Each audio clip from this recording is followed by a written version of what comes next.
네, 11월을 마무리하면서 연불리의 비밀 노트 들여다보도록 하겠습니다. 먼저 이번 주 이슈들 또 많았네요. 그래도 기분이 나쁘진 않은데요. 일단 이제 지수가 추수감사절 이번에 기간이잖아요. 이제 그때 보통 시장이 좀 예전에 좋았다고는 하는데 특히 미국 증시가 정말 오랜만에 이제 또 반등해주면서 이번 주 분위기는 좋았습니다. 국내 증시도 한 3,800까지도 이게 떨어졌다가 뭐 4,000도 막 넘나들면서 좀 회복하는 모습이었고. 네. 그리고 미국의 이제 금리 인하 확률이 좀 확실히 더 올라가 버렸죠. 돌아섰어요. 네, 맞습니다. 이게 워낙 급등락해서 믿을 수 있을지 모르겠지만 어쨌든 확률이 올라갔고 구글이 이제 제미나이 3.0을 공개하면서 버블론을 좀 잠재워 버렸거든요. 이게 이제 또 하나의 영향을 줬고 그다음에 이제 우리나라 이제 금통위가 열렸는데 금리는 동결했는데 이건 좀 악재였습니다. 향후 금리 인하가 좀 불투명해진 것 같아요. 그 부분이 있었고 그리고 환율은 좀 상승이 좀 이어지면서 아직까지는 원달러 환율 시장은 좀 불안정한 그런 모습이었고 이제 네. 개별 기업으로는 삼성바이오로직스가 한 달 동안에 이제 거래 정지 끝나고 이제 변경 상장을 하게 됐고요. 네이버와 두나무는 이제 공시를 해서 이제 결합하겠다라는 거를 좀 알렸고 물론 이제 과정은 좀 더 지켜봐야 되겠지만 소문이 어쨌든 사실로 드러나게 됐고 그리고 마지막으로 이제 금요일 날 코스닥이 급등을 했는데 이제 정부에서 아마 코스닥 활성화 대책을 내놓지 않겠냐 뭐 이런 이제 내용들의 보도가 나오면서 코스닥이 막판에 좀 힘을 냈던 한 주였던 것 같습니다. 네, 미국 증시부터 좀 짚어보고 싶은데 이게 이렇게 증시가 좋았던 게 금리 인하 기대가 되살아났기 때문일까요? 네, 맞습니다. 이제 금리 인하 확률이 지금 이제 원래는 30%로 떨어졌다가 다시 지금 80%로 이제 올라오게 됐고 그 이유는 이제 민간 지표들은 많이 나오잖아요. 정부 지표는 발표가 좀 어려운데 이 주요 경제 지표들이 좀 부진했습니다. 뭐 소비자 신뢰 지수도 떨어졌고 민간 고용 지표도 좀 부진하게 나오면서 결국 연준이 금리 인하 하지 않겠냐 이 기대감이 높아졌고 또 되게 두 사람이 좀 긍정적인 발언을 했습니다. 존 윌리엄스 그 뉴욕 연방은행 총재가 연준의 2인자예요. 이분이 이제 금리 인하 해야 된다 이렇게 좀 멘트를 했고 데일리 샌프란시스코 연방은행 총재는 투표권은 없어요. 근데도 경제가 매우 취약하니까 금리 인하에 좀 동의하는 듯한 발언을 했는데 왜냐하면 이분 생각과 파월 의장의 생각이 틀린 적이 없었대요. 거의 일치했대요 그동안. 그러니까 시장은 이 사람이 이렇게 얘기했다는 건 연준 의장도 똑같은 생각하는 거 아닌가 이러면서 이제 금리 인하 확률이 올라갔고 또 연준의 경제활동 동향 보고서인 베이지북에서도 고용이 소폭 감소하고 있고 양극화로 인해서 소비가 위축되고 있다 이렇게 이제 전망이 나왔거든요. 그 지금 현재 상황을 좀 진단을 했기 때문에 네. 이걸 보면 누가 봐도 금리 동결보단 인하하지 않겠냐 이 그림으로 좀 가면서 일단 미국은 금리 인하 기대감을 이번 주에 좀 한 번에 반영을 하면서 좋은 분위기를 이어갔던 것 같습니다. 네, 차기 연준 의장에 대한 이제 그러니까 뭐 하마평도 많이 나오고 있는데 케빈 해시 국가경제위원회 위원장이라고요? 그러면은 금리가 더 많이 내려가게 되는 쪽에 힘이 실리는 것 같더라고요. 그럴 가능성이 높은 것 같아요. 이제 뱅크 오브 아메리카가 이분이 만약에 이제 차기 연준 의장으로 임명이 되면 금리가 지금 미국의 기준금리가 4%인데 2%대까지 떨어질 거라고 지금 인하를 한 4번 이상 한다는 거죠. 그렇게 좀 전망을 했습니다. 그래서 이건 트럼프 대통령이 원하는 게 지금 3% 밑으로 내려라. 이걸 자꾸 원하고 있기 때문에 아마 해셋이 임명이 되게 되면 이분은 트럼프의 금리 부분에 대해서 예전부터 동의한다 나는 그 부분에 했던 사람이기 때문에 아마 가능성이 좀 높은 것 같습니다. 그래서 이 헤셋은 어쨌든 이제 금리를 좀 낮추는 쪽으로 좀 방향을 잡지 않겠냐 이렇게 보이지만 다만 이제 일부에서는 그가 성공하기 위해서는 데이터가 도와줘야 된다. 이 데이터라는 게 경기가 안 좋아야 돼요. 그렇죠, 사실 그렇죠. 역설적으로. 예. 그리고 FMC 구성원을요. 자기가 원하는 인물들이 좀 있어야 돼요. 흔히 이제 비둘기파라 그러죠. 비둘기표가 많아야 되는데 어쨌든 그런 것들이 잘 된다면 금리는 아마 4% 이하로 떨어진다 이렇게 보고 있고 스콧 베센트 이제 재무장관이 크리스마스 전에 연준 의장을 발표를 할 거래요. 네. 그래서 임기는 아마 내년 5월부터 시작을 할 텐데 일단 이게 발표가 되면 아마 이제 본격적으로 시장 그런 걸 반영을 할 것 같고 현재로서는 그 케빈 해시이 좀 가장 유명하다. 그리고 내년에 이제 조사를 해보니까 일단 투표권이 항상 바뀌어요. 이제 19명의 연준 위원들이 있는데 그중에 12명만 투표를 할 수 있거든요. 네. 근데 내년도를 기준으로 봤을 때는 비둘기파가 한 8명 가까이 될 것 같아요. 그러면 이제 연준을 장악하면서 아마 금리 인하가 더 가속화되지 않겠냐. 그래서 물가만 높지 않으면 금리 인하는 계속 이어질 가능성이 높아진 것 같습니다. 알겠습니다. 금리 인하는 물가만 높지 않으면 네. 계속 이어질 가능성이 높다. 자, 그리고 항상 이제 AI 버블은 닷컴 버블과는 다르다 이렇게 말씀을 네. 하셨다. 실체가 있다. 근데 이번에 AI 버블론을 좀 더 잠재운 게 구글이었던 것 같아요. 저희 네. 지난주에 알파벳 주가 얘기도 했었는데 반면에 또 구글이 뜨니까 약간 엔비디아가 지는 느낌 네. 보이고. 네. 근데 이게 왜 그러냐면 사실 엔비디아 칩을 이용해서 구글의 제미나이가 이 놀라운 성적표를 냈으면 엔비디아에도 좋은 거잖아요. 근데 이번에 왜 엔비디아가 힘들었냐면 구글의 제미나이 3.0이 정말 요새 인기가 많잖아요. 너무 놀라울 정도다 이런 표현들이 많은데 이거를 엔비디아 GPU를 안 쓰고 구글의 자체 칩이 TPU거든요. 그러니까 빅테크의 그 자체 칩이 네, 현실화된 그걸로 만들었다는 게 이제 충격이 돼버린 거예요. 그럼 엔비디아는 위협이잖아요. 그쵸, 사실. 위협이죠. 우리 칩을 안 쓰고? 그래서 세일즈포스의 CEO도 자기가 3년 동안 매일 챗GPT를 써왔대요. 근데 이번에 2시간 동안 방금 제미나이 3.0을 써봤는데 다시 옛날로 못 돌아갈 것 같아요. 네, 그렇게 좀 그렇게까지. 충격적인 얘기를 했어요. 이 도약은 정말 미친 수준이다. 뭐 네. 이런 표현까지 할 정도니까 네. 사실 저도 요즘에 사실 챗GPT를 잘 안 쓰게 돼요. 네. 제미나이 쓰게 맞아요. 되더라고요. 다들 그렇게 많이들. 네. 그러니까 이게 진짜 놀라운데 근데 구글의 TPU 이 칩 하나는 엔비디아 GPU보다는 성능이 떨어져요. 근데 구글이 잘하는 게 뭐냐면 이거 10년 전부터 준비해온 그 사업이거든요. 옛날부터 이 사업을 준비해갖고 만들어 왔는데 이 TPU를 어떻게 보면 이제 하나만 연결해 쓰는 게 아니잖아요. 이 TPU를 수십만 개 이상을 연결을 해요.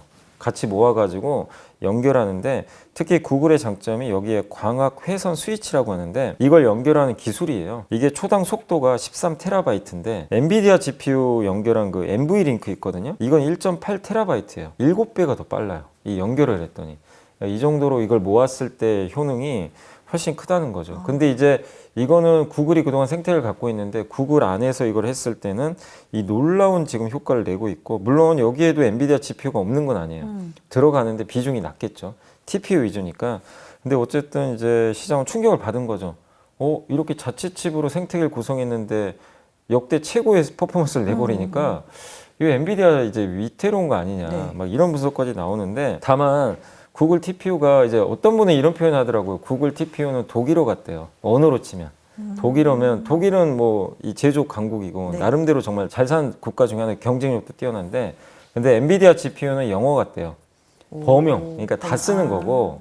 근데 그 특정 안에서는 독일어가 더 좋을 수도 있잖아요. 독일 안에서는. 근데 이 독일어가 과연 영어가 될 수 있겠느냐. 이 논쟁이에요, 지금. 범용은 안 될 것 네, 같다. 근데 된다는 의견도 있고 안 된다는 의견도 있어요, 네. 지금. 근데 이거 가지고 이제 논쟁을 앞으로 할 텐데 현재로서는 영어가 되긴 아직은 좀 어려워 보이는데 메타가 이 독일어를 쓰겠다는 거예요, 일단.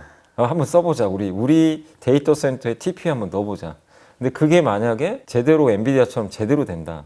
그러면 이러면 이제 완전, 이게 한번 바뀌어버리는 네, 거죠. 판도가 진짜 예, 바뀌겠네요. 그래서 그걸 알 방법은 지금 없어요. 없어요? 1년은 써봐야 돼요. 그래서 지금 결론은 뭐냐? 둘 다 경쟁을 할 것 같아요. 그냥 이게 뭐 엔비디아는 되고 구글 된다 이렇게 보지 마시고 둘 다 되는 거죠. 근데 어쨌든 예상 밖의 곳에서 지금 네, 경쟁자가 하나 터진 나타난 거죠. 그래서 실제로 구글도 외부에 판매를 하려고 준비는 하는 것 같아요. 근데 검증은 안 됐어요. 구글 생태계 안에서만 검증된 거지 이 독일어가 과연 진짜 영어가 될지는 몰라요, 지금은.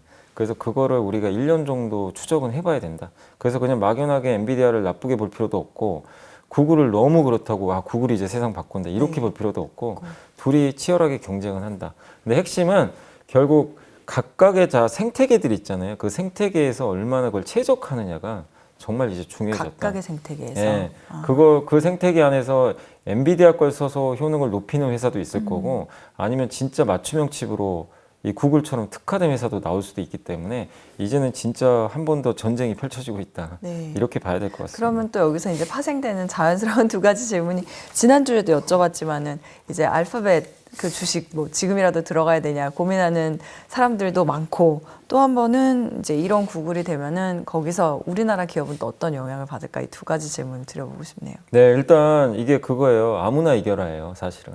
네? 아무나 이겨도 상관이 없어요. 왜냐하면 구글의 TPU에도 HBM이 들어가고요. 엔비디아 GPU에도 당연히 들어가죠. 그러니까 이거는 안 들어갈 수가 없는데 이걸 공급하는 회사는 세 개잖아요. 삼성전자, 하이닉스, 마이크론. 여기 독점이 하이닉스가 세계 1위잖아요. 그리고 이 안에서. 그래서 사실은 이 뉴스 나오고요. 하이닉스 주가가 갑자기 빠져버렸어요. 왜냐하면 맞아요. 엔비디아 비중이 높으니까 이거 안 좋은 거 아니야? 그랬는데 알고 봤더니 구글 TPU에도 일단 하이닉스가 비중이 제일 높아요. HBM 공급 비중이.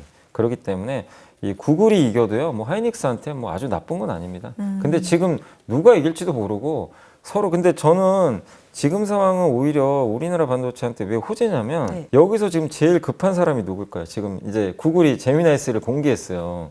너무 평들이 좋은데 지금 제일 뒤에서 식은땀 나는 사람이 아마 샘 알트만일 그러겠죠. 거예요. 오픈을. 네. 챗GPT 어떻게? 네, 그러니까 이거를 근데 반격을 해야 되는데 여기서 포기하면 끝이잖아요. 그쵸, 완전. 완전 끝이에요. 역사 그냥. 속으로 사라지는 거죠, 이제. 그냥 구글 천하 되는 거예요. 엔비디아도 안 좋겠죠, 그러면. 그러니까 이제 결국에 여기서 샘 알트만은 어떻게든 포기는 못 할 겁니다. 무슨 카드가 있을까요? 더 투자를 해야죠. 투자를 안 할 수가 없어요. 그러니까 결국 이제 더 좋은 성능을 뽑아내야 와. 되거든요. 그러니까 이거는 뭐냐면 이제 1등을 향해 가는 문은 점점 좁아질 텐데 네. 구글이 먼저 치고 갔단 말이에요. 여기서 지금 테슬라의 일론 머스크도 XAI라는 기업에서 그록을 내놨잖아요. 그록도 지금 성능이 좋거든요. 진짜 무한 경쟁이에요. 여기도 포기 안 하겠다고 이미 일론 머스크는 발표를 했어요. 더 좋은 성능을 기대해라. 내가 1등 할 거다. 이렇게 했다는 얘기는 진짜 치열하게 경쟁할 거예요. 그러면 반도체 시장 더 폭발합니다. 그래서 버블론을 이게 잠재워버린 거예요.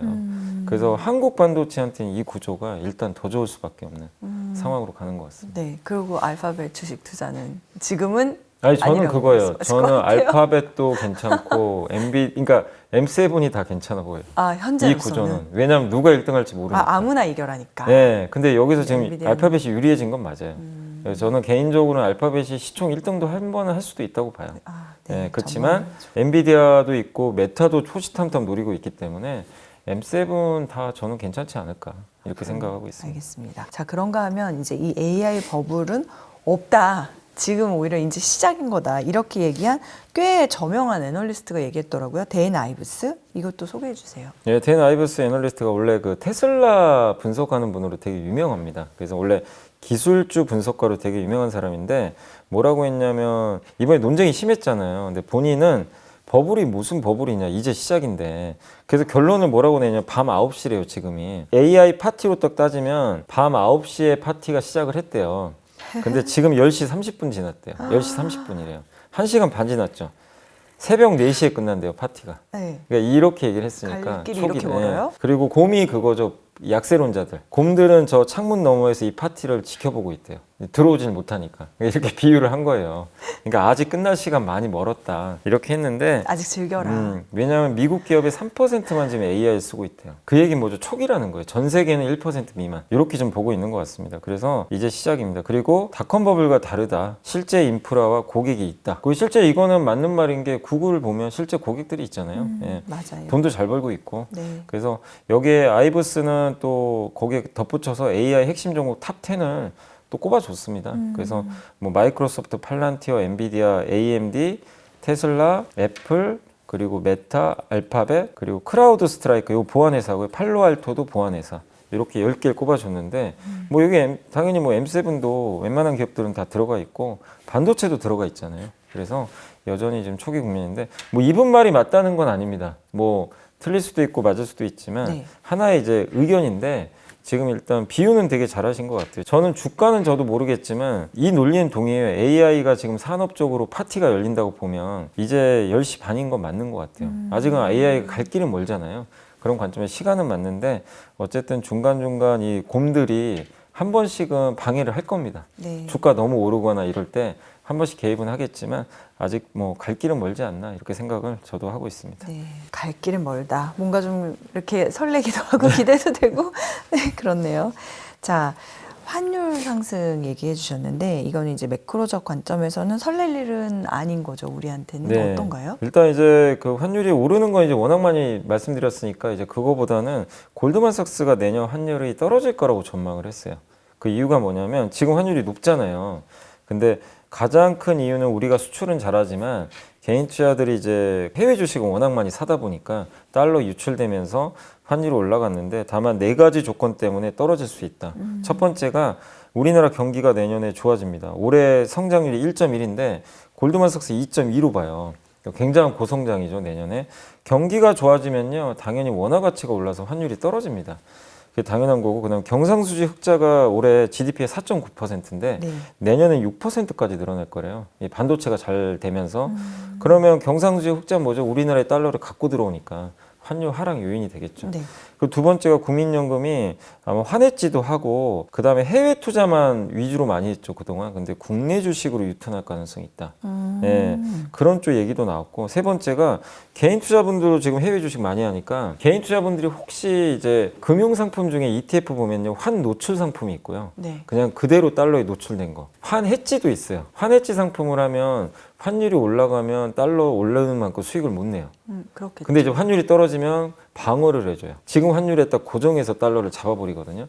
그래서 지금같이 이렇게 환율 오를 때는 환해지한 분들이 피해를 보죠. 이걸 못 누려요, 사실은.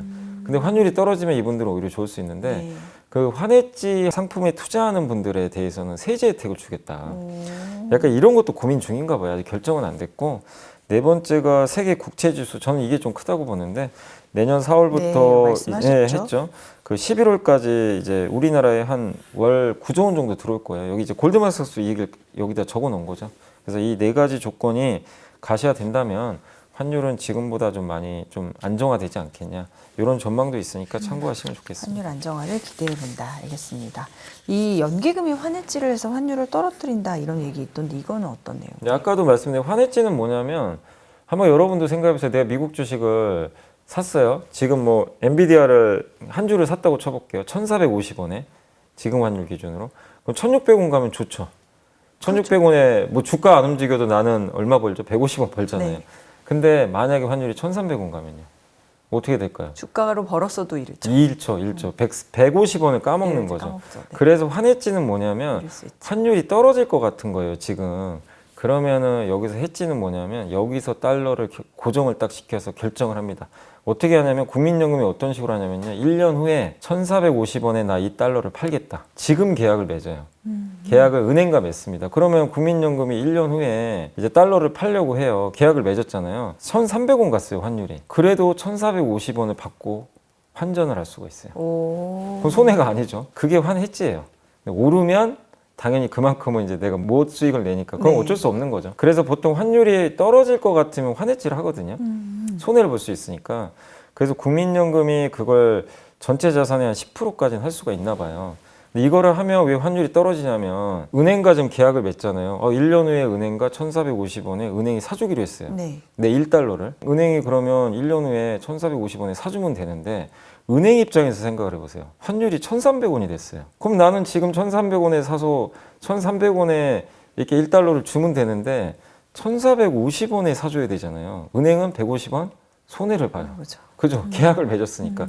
그래서 은행은 이걸 또 만회하기 위해서 이걸 해지 계약을 하자마자 외국에서 달러를 빌려와요. 빌려서 바로 팔아버려요. 오. 팔면은 1달러에 1,450원 확보해놨죠, 일단. 네. 요걸 이제 아껴놨다가 1년 후에 국민연금한테 교환하면 돼요. 그래서 구조가 좀 복잡할 수 있지만 환해지를 하면요. 은행이 일단 최종적으로 외국에서 달러를 빌려서 외환시장에 던져버립니다. 네. 그럼 어떻게 돼요? 달러가 매도가 그렇죠. 나오니까 네. 환율이 안정이 되겠죠? 떨어지겠죠. 떨어지죠. 그래서 환해지를 하면 떨어지는 거예요. 달러 공급이 늘면서. 요거예요. 그래서 아까 개인 투자분들한테도 고민하는 게 지금 정부가 환해지 상품에 가입하면 세제 혜택 주겠다. 이게 다 환율 떨어뜨린 요인들이거든요. 그래서 이렇게 이해하시면 돼요. 요 부분 때문에 환해지를 지금 정부가 좀 적극적으로 고려하고 있다. 네, 그래서 외환시장이 좀 이렇게 안정화된다. 네. 이렇게 이해하시면 좋을 것 정부도 같습니다. 환율 안정에 그만큼 신경을 쓰고 있다고 네, 이렇게 이해를 해야 보시면 되겠네요. 알겠습니다. 여러 가지로 환율 안정시키려는 시도들이 많이 있다는 걸로 이해를 하겠습니다. 자, 이번 주 외국인 기관 또 개인들 매수 종목과 상승한 업종까지 정리해 보죠. 네, 먼저 이번 주 외국인들이 많이 매수한 주식 10개 종목을 알아보겠습니다.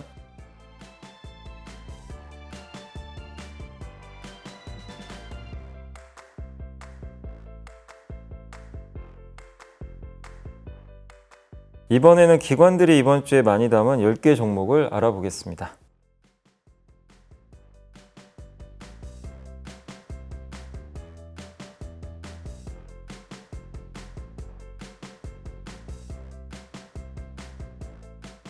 이번에는 개인들이 이번 주에 가장 많이 산 주식 10개 종목을 살펴보겠습니다.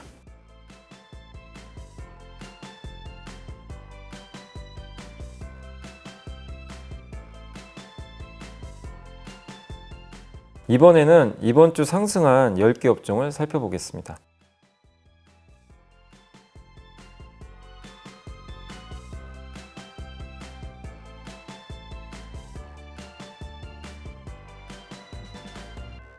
바이오 쪽에서 또 상승 업종 흐름이 나온 것 같은데 좀 더 좋은 흐름이 이어질까요? 네, 그러니까 바이오 쪽이 이제 좋은 게 아무래도 지금 코스닥이 많이 또 속해 있는 데다가 지금 반도체가 좀 요즘에 약간 시들시들하다 보니까 그 빈자리를 이제 바이오가 좀 꿰찬 것 같아요. 그래서 연말까지는 조금 더 저는 이어질 것 같아서 이번 주에 그 면역 항암제 바이오 쪽이죠. 여기가 좋았는데 여기가 다음 주도 좀 이어지지 않겠냐 이렇게 좀 생각을 하고 있고, 그리고 지금 2차전지 쪽도 물론 이제 주가는 변동성은 있지만 특히 2차전지 쪽에서 그 리튬 쪽 있죠. 네. 리튬 관련주가 좀 더 이어지는 게 지금 리튬 값이 최근에 좀 반등을 하고 있다고 하더라고요. 그래서 이 부분이 조금 더 이어질 것 같아서 괜찮아 보이고, 마지막으로 그 MLCC, 여기가 이제 우리 스마트폰이나 전자기기에 조그만 그 좁쌀처럼 생긴 건데 여기 다 들어가 있는데요. 그게 전류를 좀 제어해주고 전류를 공급해주고 반드시 필요한 부품인데 이게 요즘에 AI 데이터 센터에도 많이 들어가나 봐요. 그래서 이쪽 수요가 좀 많아지고 있어서 이번 주에 IT가 많이 변동성 보였지만 MLCC는 되게 좋았거든요. 근데 이게 구조적 이슈이기 때문에 다음 주까지도 한 번 더 바라보시면 좋을 것 같습니다. 그래서 면역 항암제, 리튬, MLCC 이 세 가지를 한 번 더 주목하시면 좋겠습니다. 저희 삼성바이오로직스 재상장은 내일 또 짚어주실 거잖아요. 그렇죠? 네. 네, 내일 기대해 주시고 미리 예고 드렸습니다. 자, 여미사님이 선정한 이번 주 보고서 보고 마무리하죠. 네, 이번 주는 그 보고서 3개를 그냥 한 번에 좀 설명해 드릴게요. 자동차하고 2차 전지 쪽인데 한번 이제 자동차 쪽에서 첫 번째는 다울투자 유지웅 연구원님이 ASP, 그 평균 판매 단가가 이끄는 밸류에이션 상승, 이런 제목인데 이게 핵심은 뭐냐면 이제 하이브리드 새로운 모델이 미국에 나와요. 그 팰리세이드 아시죠? 현대차에. 그 차가 이제 하이브리드 모델이 미국 판매가 시작이 됩니다. 근데 이게 단가가 비싸요. 근데 지금 미국에서는 전기차가 잘 안 팔리거든요. 보조금을 안 주니까. 그래서 그 대안으로 하이브리드를 많이 선택을 하고 있대요. 우리 한국에서도 요즘에 하이브리드카 많이들 타시잖아요. 네.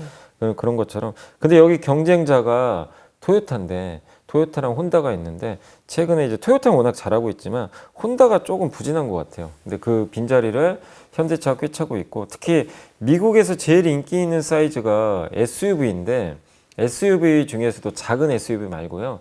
그 팰리세이드급의 그 SUV가 제일 인기가 미국 전체 차 중에서 제일 많은데 거기에 하이브리드를 내놓으니까 당연히 흥행을 좀 하겠죠. 그리고 내년에 드디어 현대 기아가 3년 만에 영업이익이 감소하다가 이제 이익이 증가한다고 하니까 이 부분에서 한번 주목해보자, 이 내용이고, 하나증권의 송선재 강민하 연구원님은 제목이 백투더 펀더멘탈, 이런 이제 제목을 적어주셨는데 미국의 자동차 관세율이 이제 25에서 15로 인하되잖아요. 그래서 연간 4조 원 정도의 이제 비용이 줄어든다.